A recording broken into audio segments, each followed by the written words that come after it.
Hi hello welcome to Mantra five. వచ్చే ఎన్నికల్లో పవన్ కళ్యాణ్ ఎక్కడ నుండి పోటీ చేస్తారు? భీమవరం నుంచి పోటీ చేస్తారా, లేకుంటే గాజువాక నుంచి పోటీ చేస్తారా అన్నది క్లారిటీ లేదు. పవన్ పోటీ చేయబోయే నియోజకవర్గాలపై గత కొద్ది రోజులుగా ఎన్నో రకాల పుకార్లు వచ్చాయి. కానీ ఆయన తాజా చర్యల ద్వారా ఇప్పుడు కొత్త నియోజకవర్గమే అని తెలుస్తుంది. ఈసారి పవన్ కళ్యాణ్ పక్కాగా గెలుపొందాలని, వైసీపీకి దిమ్మ తిరిగిపోయే కౌంటర్ ఇవ్వాలని భావిస్తున్నట్లు సమాచారం. ఛాలెంజింగ్ విన్నర్గా నిలవాలని చూస్తున్నట్టు తెలుస్తుంది. గోదావరి జిల్లాలకు సంబంధించి ఇటీవల పార్టీ రివ్యూలను కాకినాడలో నిర్వహించారు.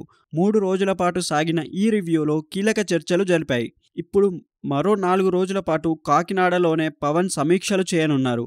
అంటే గత 15 రోజుల్లో ఎక్కువ కాలం ఆయన కాకినాడలోనే గడిపారు. దీని వెనుక ఏదో ఒక మర్మం ఉన్నట్టు తెలుస్తుంది.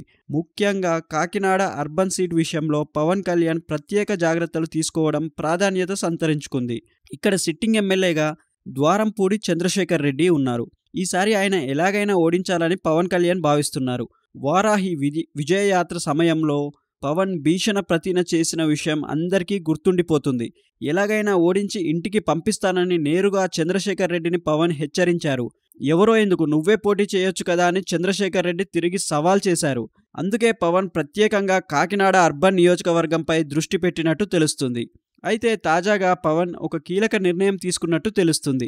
ఎన్నికలు అయ్యే వరకు కాకినాడలో తనకు ఒక ఇల్లు తీసి పెట్టాలని జనసేన శ్రేణులకు ఆదేశించినట్లు సమాచారం. కాకినాడ నగరం ప్లాన్ సిటీగా పేరుంది. శరవేగంగా అభివృద్ధి చెందుతుంది. మరిన్ని ఇంట్రెస్టింగ్ అప్డేట్స్ కోసం మా ఛానల్ని లైక్ చేయండి, షేర్ చేయండి మరియు సబ్స్క్రైబ్ చేయండి. Thanks for watching.